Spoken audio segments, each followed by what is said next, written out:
அனுபவம் தந்த முதிர்ச்சியில் வந்து விழும் கருத்துகள், உரசி பார்த்த நினைவுகளில் 1000 கதைகள், காலமெல்லாம் கட்டுண்டு கிடக்க வைக்கும் இவரின் பேச்சுக்கள், மரகத பட்டுடுத்தி மனதை வருடும் ரசிகனாக வசீகரிக்கும் சிரிப்பு அலைகள், நம்மை உற்சாக எல்லைக்கே அழைத்து செல்லும் பேச்சு பீரங்கி, பிரச்சார பீரங்கி, சிரிப்பு மருந்து அண்ணன் சிங்கம்புலி அவர்களை உற்சாக கர ஓசையுடன் அழைக்கிறோம். சிங்கம்புலி அண்ணன் அவர்களை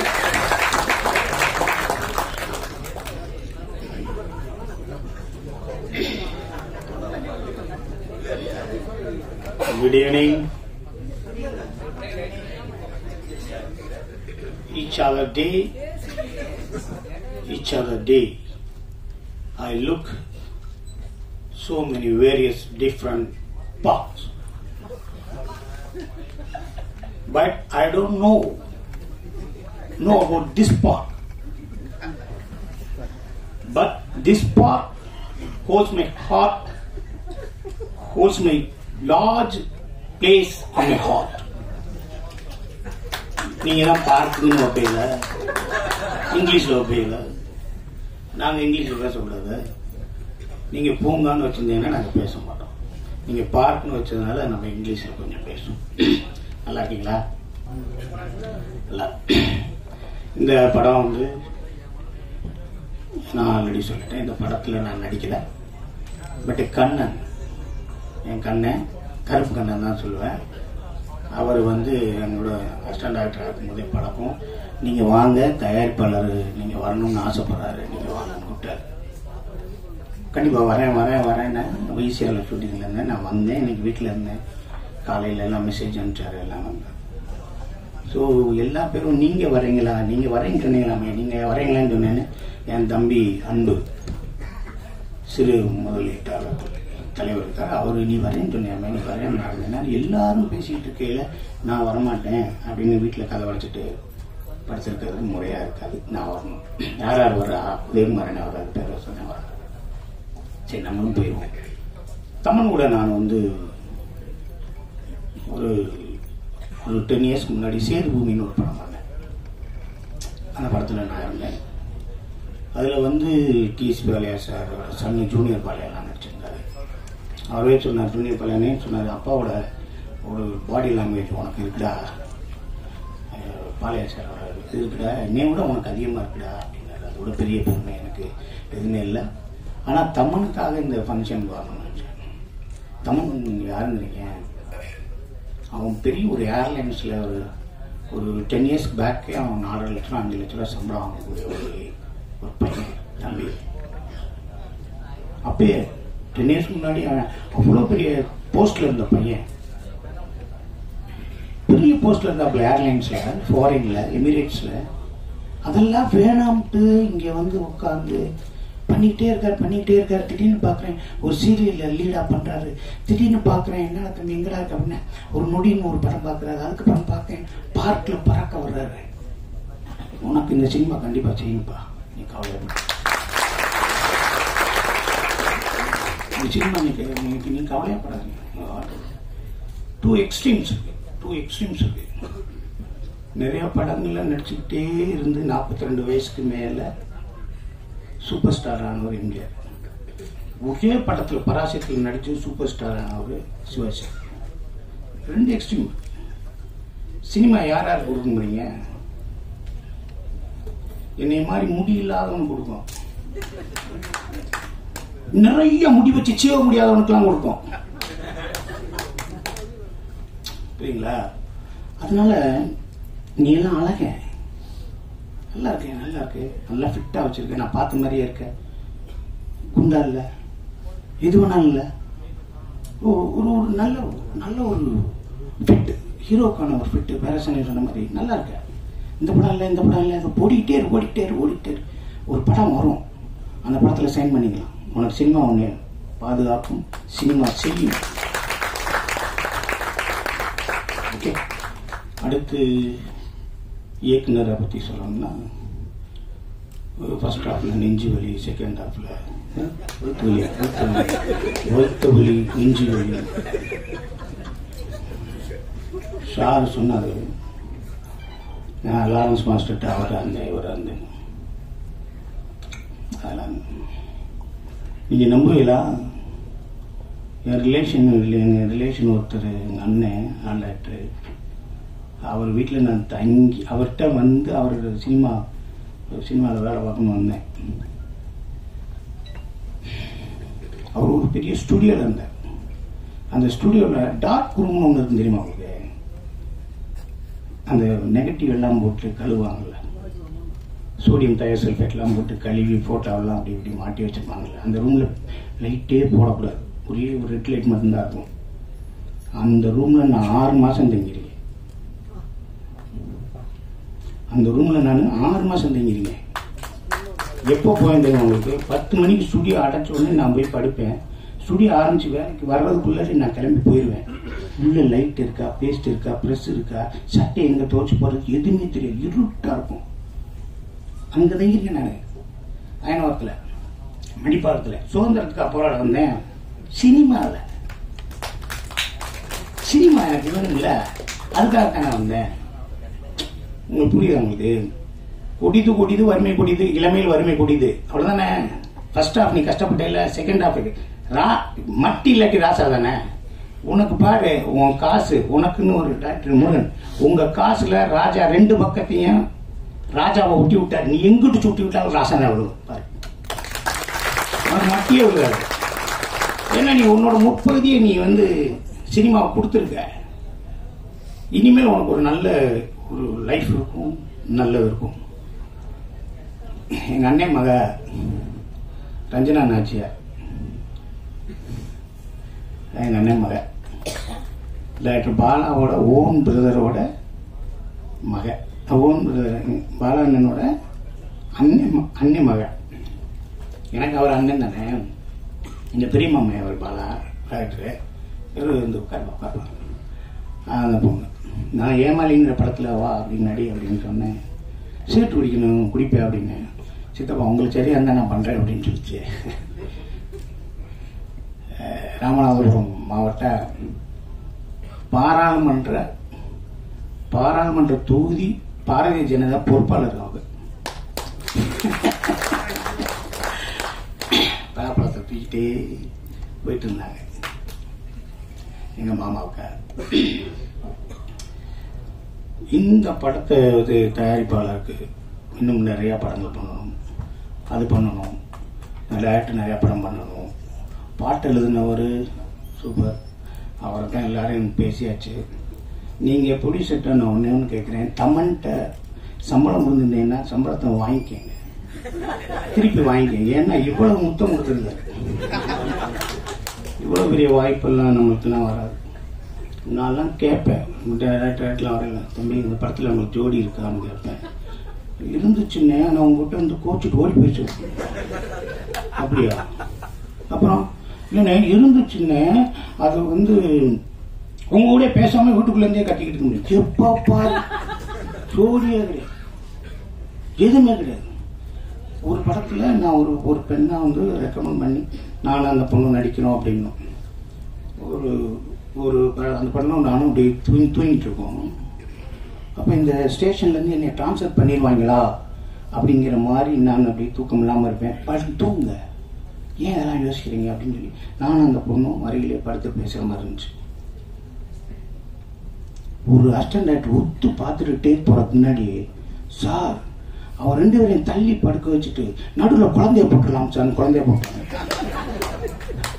சரின்னு சொல்லி இங்கிட்டு போட்டாங்க. சார் அந்த இன்னொரு 2 குழந்தை இருக்குல்ல சார், அதையும் தூக்கி நடுவில் போட்டாங்க. நான் ஹீரோயினை பைனாக்குலரை பார்க்குறேன், என்னோட பேரா போட்டாங்க, பைனாக்குலர் பேர் அங்கே படுத்துருக்கு, அங்கே தூங்குது. இல்லைண்ணே அவனை நான் பார்த்துக்கிறேன். ஆக இந்த படத்தில் எல்லா பேருமே ஒரு நல்ல ஹீரோயினியாக இருக்கட்டும், நல்ல ப்ளஷண்ட், ஒரு ஹாப்பியாக ப்ளஷண்ட்டான ஒரு ஃபேஸ் இருக்குல்ல, அந்த அந்த அந்த இருக்கு ஸ்வேதாக்கு.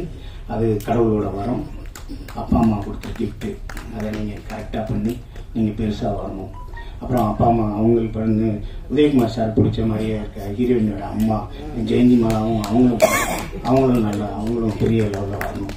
இங்கே இருக்க எல்லா கேரக்டர்ஸும் எல்லாமே வரணும். ஒரு தமிழ் கூட நினைக்கும் போது ஒரே ஒரு காமெடி மட்டும் சொல்லிட்டு முடிச்சிடுறாங்க. இங்கேருந்து வீட்டிலேருந்து காரில் எடுத்து அசிஸ்டன்ட் டைரக்டர் இருக்கேன். அப்போ நேராக காரில் அப்படி போயிட்டே இருக்கும். அப்போ ஒரு ப்ரொடக்ஷன் மேனேஜர் பேசுகிறார், எங்கே வந்துக்கிட்டு இருக்கீங்க புலி அப்படின்னாரு. நான் வந்துட்டு இருக்கேன் ட்ரெஸ்ட் ஒர்க்கில், வாசன் ஹவுஸ் போகணும். வாசன் ஹவுஸ் போயிடுச்சாங்க. வாசன் ஹவுஸ் போகிறேன்னா இல்லை கொஞ்சம் இருந்தேன். ரைட்டில் மைக்கிள்னு ஒருத்தர் இருப்பார், அவரை கூப்பிட்டு வந்து சரின்னு சொல்லி மைக்கில் கூப்பிட்டு போனால் மைக்கில் வந்து ஒரு பெட்டி எடுத்து வந்தோம். என்னடா ஏறி ஆகியா அப்புறம் என்ன பெட்டியில் இருக்கவங்க திறந்து காமிச்சான். உள்ள ஒரு பொம்மனேரிய நாய் உட்காந்துச்சு. இது என்னையான்னு கேட்டேன்.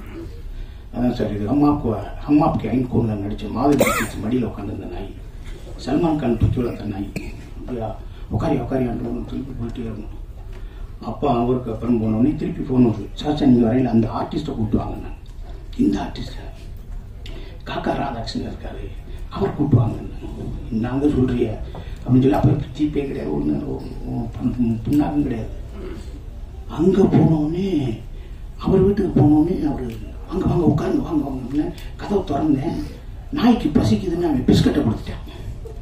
அந்த பிஸ்கட்டை சாப்பிட்டு திரும்பி பார்த்தோன்னே அன்னைக்கு காக்கராஜ் வர்றாரு, ஒன்று குழச்சிருச்சு. உடனே அவர் டென்ஷன் ஆகிட்டாரு. ஏன்னா நாய் கூட்டு போகிறவங்க இல்லையாடா நீ ஏற்றுறீங்க, என்னடா நினச்சிட்டு கத்துறாரு. ஐயா வாங்க 8 மணி ஆச்சு, வாங்க போடாம தெரிஞ்சுறேன். இல்லை ஏற மாட்டேன்ட்டோன்னு என்னை திரும்பினோடனே, நீ இந்த வண்டியில் வரக்கூடாது, நீ தானே அசிஸ்டன்ட் டைரக்டர், நீ தானே ப்ரோக்ராம் வரக்கூடாது. நான் தெரிஞ்சுறேன், நீ போனேன் ஆட்டோ காசு இல்லை, நீ வாங்க நான் சொல்லேன். முன்னாடி உட்காந்து வரவே விடாது. கார் கதனாடி மூட்டார்.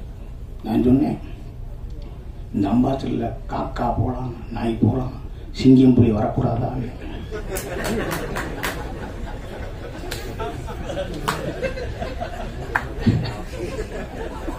காக்கா போகலாம், நாய் போகலாம், சிங்கம் புலி வரக்கூடாதா? இந்த கதவை திறந்துட்டு வந்து என்னை கட்டி பிடிச்சிட்டாரு. அந்த எவ்வளவு பெரிய ஆளு, கட்டி பிடிச்சிட்டாரு. அவர் மனோகரால நடிச்சாரு பாருங்க. போர்லயே 2 உதயம் உண்டு, ஒன்னு வைக்க போற ஒன்னு அக்க போறாரு பாருங்க. போர்லயே 2 உதயம் உண்டு, ஒன்னு வைக்க போற ஒன்னு அக்க போற பாருங்க. அதெல்லாம் ரெஃபரன்ஸ் எடுத்து தான் நம்ம மாயாண்டி 93 லூசா நடிச்சது. அந்த அவ்வளவு பெரிய. அதுக்கப்புறம் பார்த்தா நான் கட்டி பிடிச்சேன். நல்லா பேசிட்டடா சிங்கம், வாடா என் மடியில உட்காந்துக்கடான்னு கூப்பிட்டு போனேன். நான் படம் பண்ணும்போது படத்தை பார்த்து என் ஃப்ரெண்ட்லாம் சொல்லுவாங்க, என்னடா நான் சென்சார் பண்ண, என்னடா லூஸ் தனமா பண்ணிட்டேன். நான் லூஸா ஒரு படத்துல நடிச்சேன், சொன்னாங்க இல்லை நான் பெர்ஃபெக்டா பண்ணிட்டேன்.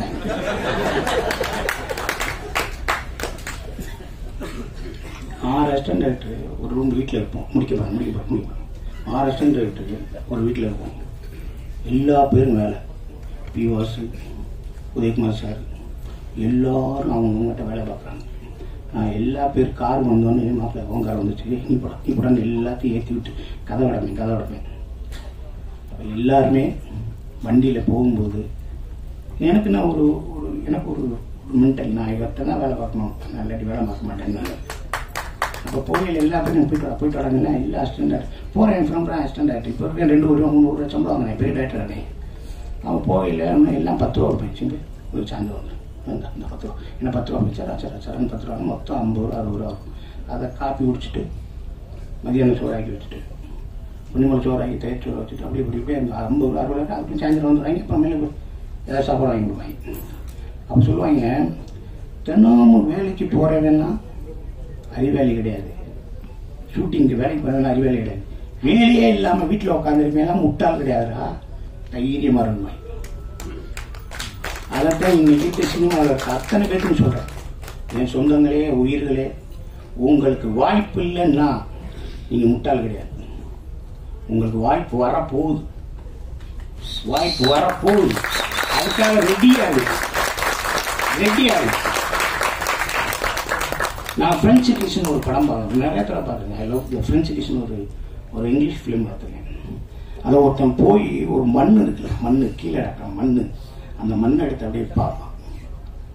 அவனோட சொந்த விளை நிலம், அவனோட விளை நிலம் விவசாயம் பண்ணல, அந்த மண்ணை எடுத்து சொல்லுவான், இப்பயே நல்லா ரெஸ்ட் எடுத்துக்கங்க, அடுத்த வருஷம் நான் விவசாயம் பண்ண ஆரம்பிச்சிருவேன், வேலை பார்க்க ரெடியா இருங்கன்னு மண்ணுகிட்ட பேசுவாங்க.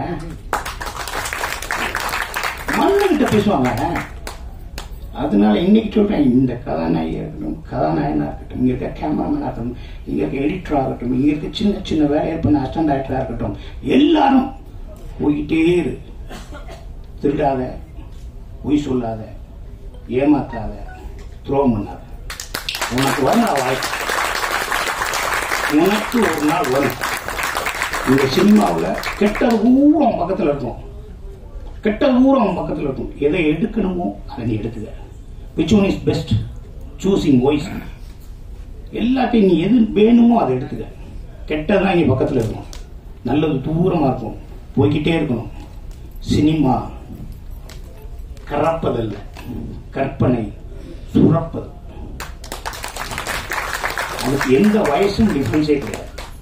நீங்க எல்லாரும் இந்த படத்தில் வேலை பார்த்த எல்லாரும் பார்ட் ப்ரொடியூசரா இருக்கட்டும், எல்லாரும் எல்லாரும் எல்லாருமே பெரிய லெவலில் ஜெயிச்சு உங்களை ஷவர், வெளியில வந்து ட்ரிஸ்லிங், அந்த வாட்டர், அந்த ஷவர் உங்களை வாழ்த்த ரெடியா இருக்கு. என்ஜாய் பண்ணுங்க, ஹாப்பியா இருங்க, ப்ளஷண்டா இருங்க.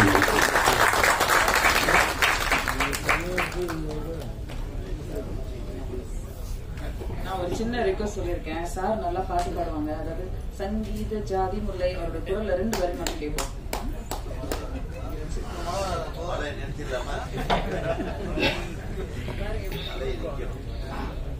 இந்த பாட்டுக்கு முன்னாடி நம்ம ஒரு விஷயம் அங்க நடக்கணும். டப்பிங் போவோம். டப்பிங் போகையில ஒரு இடத்துல ஒரு ஷார்ட் ஒன்று பேசுவோம். என்னடா படம் அண்ணே கொஞ்சம் லவுடா, அண்ணே கொஞ்சம் இல்லைண்ணே கொஞ்சம் பேச, அண்ணே கொஞ்சம் அண்ணே அஸ்கியா அப்படின்னு சொல்லுவாங்க. சொன்ன உடனே அதை போஸ்ட் பண்ணுவாங்க, சிங் பண்ணுவாங்க. அப்போ ஒரு 4 மினிட் இல்லை 2 மினிட்ஸ் இல்லாட்டி 1 மினிட் நம்மளுக்கு ரிலாக்ஸ் இருக்கும்.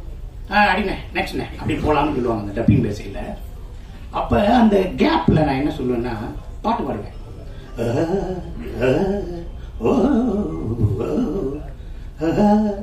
அப்படி பாடுவேன். அதாவது அங்க இருந்து இன்ஜினியர் ரூம்ல இருந்து என்ன சூப்பரா பாடுறீங்கன்னு எவனா சொல்லிடுவானா ஏங்குவேன். அந்த டைரக்டர் என்ன நல்லா பாடுறீங்கண்ணே, இந்த பாட்டுல ஒரு தொகையில வேணா பாடிடுறீங்களா அப்படின்னு அந்த சொல்லுவாங்க, ஏங்குவேன். இவனா டப்பு கையை கொடுத்துருவானான்னு ஏங்குவேன். புரியுங்களா? அன்னை பாட்டே கூப்பிட்டு அன்னை பாட்டு சின்ன குண்டல படத்துல அதெல்லாம் பாடுவேன் நான். ஒரு பேரும் சொல்லவே மாட்டாங்க. நான் இடையில காட்டணும் அப்படின்னு நிறைய பாருங்க. ஒண்ணுமே சொல்ல ஒரு அசிஸ்டன்ட் ஒரு நம்ம டச் அப் கூட்டு போயிட்டேன். வாடா எங்க வாடா டப்பிங் பண்ண. நான் எங்க டப்பிங் வாடா, நான் இங்க டப் பண்ணுவேன், நீ இன்ஜினியர் ரூம்ல இரு. சரிங்க, அங்க என்ன சொல்றாங்கன்னு மட்டும் என்கிட்ட சொல்லு. அங்க போய் நின்னா டப்பிங் நடந்துச்சு. பேசினேன். பிட்வீன்ல சங்கீத ஜாதி முல்லை காணவில்லை கண்கள் ரெண்டும் அண்ணே அண்ணே ரெடினே ரெடினே போலாம்னே அப்படின்னா அடுத்து அண்ணே போலாம்னே போலாம்னே உயிரே அண்ணே அண்ணே ரெடி போலாம்னே போலாம்னே. சரி டப்பிங் முடிஞ்சு பாட விட மாட்டாங்க. வந்துச்சு கார்ல ஏறி அவனை உட்கார வச்சாச்சு. போயிட்டே இருக்கு. தம்பி எப்படா சூப்பரா பண்ணிட்டேங்க, டப்பிங் நான் பண்ணது எனக்கு தெரியும். நான் பாடும்போது அங்க என்ன பேசினாங்க, நான் பாடும்போது அங்க என்ன அந்த ஒரு அசிஸ்டன்ட் ஐயோன்னாங்க.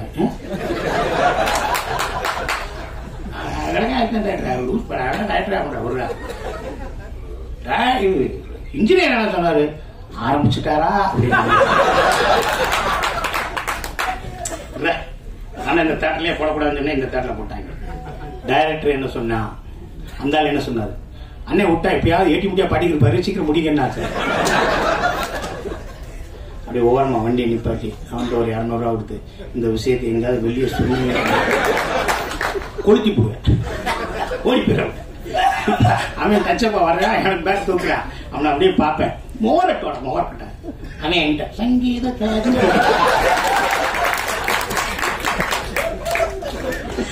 அப்புறம் அவனுக்கு நான் வேலை தரல. அவன் ரிங் டோனை வச்சிருக்கான், எங்கடா இருக்க சங்கீத ஜாதி.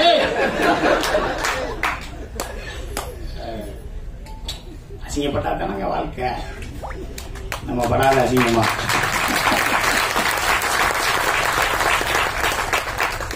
நீ என்ன அசிங்கப்படுத்துறது, நம்ம நிறைய அசிங்கப்பட்டாச்சு அப்படிதான் சொல்றேன். அன்பு அன்பு கடையில் ஹோட்டல் வச்சிருப்பாப்ல. நைட்டு போய் நைட்டு 11 மணிக்கு ஒரு 1 மணிக்கு புரோட்டா வாங்குறது, அது வாங்குறது, இது வாங்குறது, காசு வாங்க மாட்டாப்ல. வாங்க நீங்க டயட் பண்ணுங்க, நீங்க பண்ணுங்க, டயட் பண்ணுங்க, டயட் பண்ணுங்க, எனக்கு அதே சந்தோஷம். நீங்க நாளைக்கு வந்து சாப்பிடுங்க, அந்த 3 பேரை கூப்பிடுவாங்க, அப்புறம் சாப்பிடுவோம்னு சொல்லி எனக்காக உட்காந்துருக்கோம். உன்னோட நல்ல எண்ணம் உங்க வாழ வைக்கணும். சரி,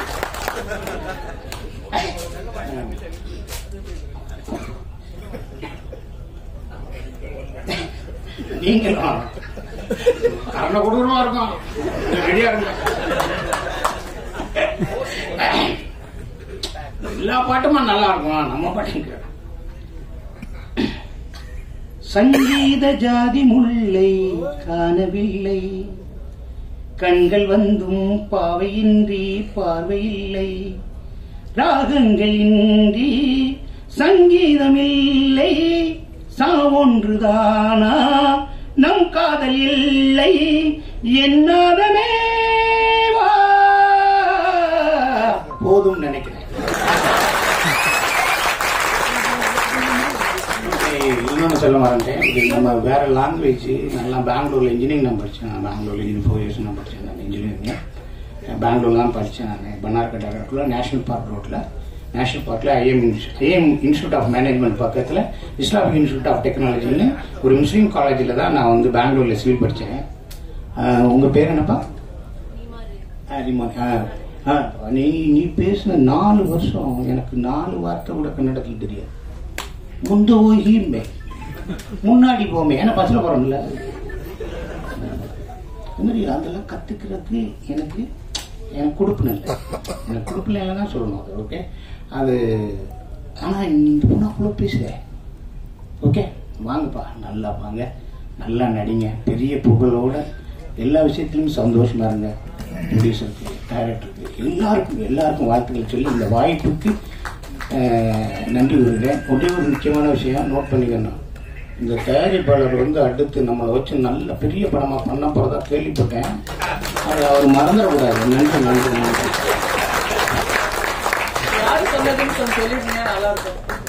நன்றி சார். இந்த இப்ப பேசுறது எல்லாமே 2 வருஷத்துக்கு முன்னாடி சொன்னாரு. இதை நீங்களும் கேட்கணும்னு ஆசைப்பட்டோம். இப்போது பார்க் இசை வெளியீடு திரு சிறப்பு விருந்தினர்கள் ஆர் உதயகுமார் சார், பேரரசு, சரவணன் சுதையா சார் வெளியிட படக்குழுவினர் இப்போது பெற்றுக் கொள்வார்கள். உதவி இயக்குநர்கள் மேடைக்கு வரும். பார்க் படத்தில் உதவி இயக்குநர்கள் மேடைக்கு வரும். இந்த நிகழ்ச்சியை ஏற்பாடு செய்த திரு கண்ணன் சார் அவர்களுக்கு படக்குழுவினர் சார்பாக நன்றிகள்.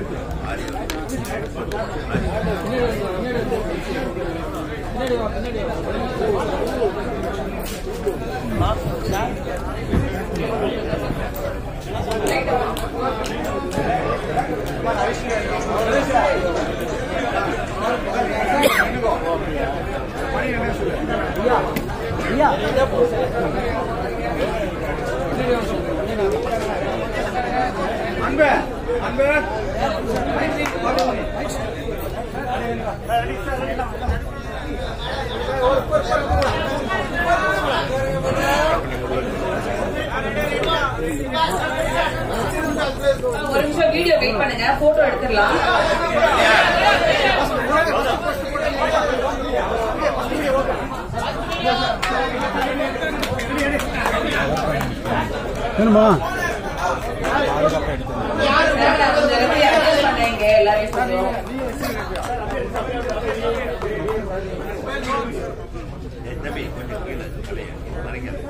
பார்க் படத்தில் இசை வெளியீட்டு விழாவில் வந்திருந்து சிறப்பு சேர்த்த அனைவருக்கும் அன்பும் நன்றியும். Thank you so much. Good night. By.